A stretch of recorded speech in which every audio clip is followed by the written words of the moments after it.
Hello বন্ধুরা, Shweta ভিলেজপুর cooking চ্যানেলে আপনাদের সবাইকে আবারও স্বাগত। আশা করছি আপনারা সবাই খুবই ভালো আছেন। তবে আজকে আমি একটা ছোট্ট রেসিপি নিয়ে হাজির হয়ে গেছি। আজকে আমি বাটা মাছের ঝাল বানাবো, খুবই সাধারণভাবেই বানাবো, কিন্তু খেতে কিন্তু গরম ভাতের সঙ্গে দারুণ লাগবে। আর বানানো বন্ধুরা একেবারেই সহজ। বাটা মাছের ঝালের রেসিপিটা শেষ পর্যন্ত দেখার জন্য আপনাদের সকলের কাছে অনুরোধ রইল। আর যদি আজকের এই রেসিপিটা ভালো লেগে থাকে অবশ্যই করে কিন্তু লাইক করবেন, শেয়ার করবেন আর সাবস্ক্রাইব করে পাশে থাকবেন। চলুন তাহলে বানিয়ে ফেলা যাক। তো বাবা বাজার থেকে অনেকগুলো খুব সুন্দর একেবারে ফ্রেশ বাটা মাছ নিয়ে এসেছিলো। আমি খুব ভালোভাবে কেটে নিয়েছি, আর প্রত্যেকটার পেটেই কিন্তু ডিম রয়েছে। তো ডিমগুলো আমি একটু বাঁচিয়েই কেটেছি, আর খুব ভালো করে কেটে ধুয়ে নিয়েছি। এখন একটু সুন্দর করে নুন হলুদটা মাখিয়ে নেব। মাছগুলো দেখুন অতটা বড় বড়ই রয়েছে। এখন দিয়ে দিচ্ছি 1 চামচ মতন লবণ, আর দিয়ে দেবো পরিমাণ মতন হলুদ।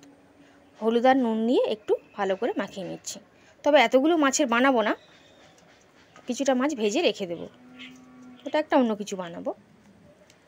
তো মাছটাকে খুব ভালো করে নুন হলুদটা মাখিয়ে নিচ্ছি। আজকে আমি বন্ধুরা বাটা মাছের ঝালটা যেমনভাবে বানাবো, আপনারা যদি রেসিপিটা শেষ পর্যন্ত দেখতে থাকেন তাহলে কিন্তু আশা করি আপনাদের বেশ ভালো লাগবে। আর আপনারাও কিন্তু খুব সহজে রেসিপিটা বানিয়ে নিতে পারবেন। খুবই অল্প উপকরণ লাগে, আর খেতেও কিন্তু গরম ভাতের সঙ্গে দারুণ লাগে। তো মাছটা ভেজে নেওয়ার জন্য কড়াইতে সর্ষের তেল দিয়ে খুব ভালো করে গরম করে নিয়েছি। তারপর প্রথম কয়েকটা মাছ আমি দিয়ে দিচ্ছি, যে কটা কড়াতে ধরবে। মাছগুলোকে দিয়ে উল্টে পাল্টে লাল লাল করে একটু ভেজে নেব। সব মাছগুলোকে দিয়ে দিয়েছি, দিয়ে কিছুক্ষণ অপেক্ষা করছি।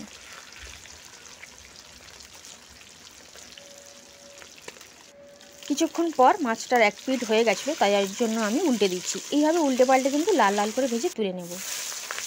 ওই মাছগুলো ভাজা হয়ে গেছিলো, পরের যে মাছগুলো ছিল সেগুলো দিয়ে দিলাম, দিয়ে এগুলোও কিন্তু লাল লাল করে ভেজে তুলে নেব। তবে সব মাছটা আজকে রান্না করব না, কয়েকটাই রান্না করব।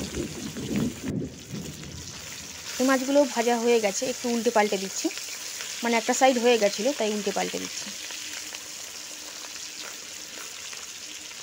তো এইভাবে উল্টে পাল্টে সমস্ত মাছগুলোকে ভেজে তুলে নিচ্ছি।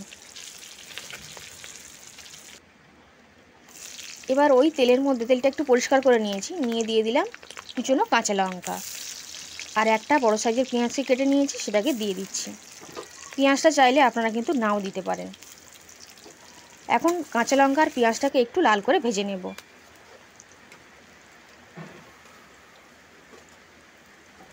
কাঁচা লঙ্কা আর পেঁয়াজটাকে একটু 2 থেকে 3 মিনিটের মতন ভেজে নিয়েছিলাম। এখন একটা কুচিয়ে রাখা টমেটোকে দিয়ে দিলাম।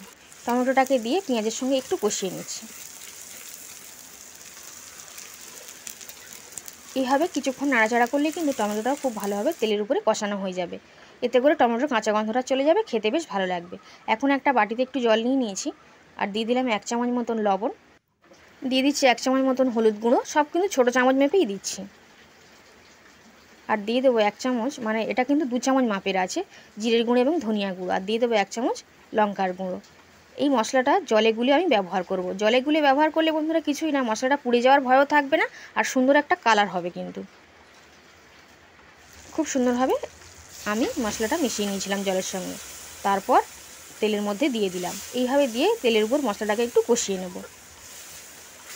5 থেকে 7 মিনিট মতন এইভাবে কিন্তু মশলাটাকে খুব ভালোভাবে কষিয়ে নিতে হবে। আর মশলা থেকে যখন তেলটা ছাড়তে শুরু করবে তখনই বুঝতে হবে যে মশলাটা খুব ভালোভাবে কিন্তু কষানো হয়ে গেছে। এখন দেখুন মশলাটা কিন্তু আমি খুব ভালোভাবে কষিয়ে নিয়েছি। মশলাটা না কষালে কিন্তু একটা কাঁচা গন্ধ থেকে থাকবে। এখন আমি আগে থেকে কিছুটা পরিমাণে সর্ষে বেটে রেখেছিলাম, আর সর্ষেটা সাদা সর্ষে আর একটু লবণ দিয়ে বেটে নিয়েছিলাম। তাহলে কিন্তু সর্ষেটা তেতো হয়ে যাওয়ার ভয় থাকবে না, নইলে সর্ষেটা কিন্তু জলে দিতে হবে, জলে গুলে ব্যবহার করতে হবে। এখন সর্ষেটাকে দিয়েও 1-2 মিনিটের মতন কষিয়ে নিয়ে বাটনা বেটে রাখা যে জলটা ছিল সেটাকে দিয়ে দিলাম। খুব একটা বেশি জল কিন্তু দেবো না, কারণ রেসিপিটা একদমই মাখা মাখা হবে। আর 3টে বাটা মাছকে আমি দিয়ে দিচ্ছি। আপনারা বেশি করে বানাতে চাইলে বেশি করেই বানাবেন, অনেকগুলো মাছকে দিয়েই বানাতে পারবেন। এখন ঢাকনা দিয়ে ঢেকে কিছুক্ষণ এইভাবে ফুটিয়ে নেব। আর উনানের জালটা কিন্তু হালকাই দিতে হবে, আর মাঝে মাঝে একটু করে কিন্তু খুলে একটু নাড়াচাড়া করে নিতে হবে, তা নাহলে তলা থেকে ধরে যাবে। তো এখন বাটা মাছের ঝালটা কিন্তু আমার একেবারে রেডি। তো আমি কড়াই থেকে একটা পাত্রে নামিয়ে নিয়েছি।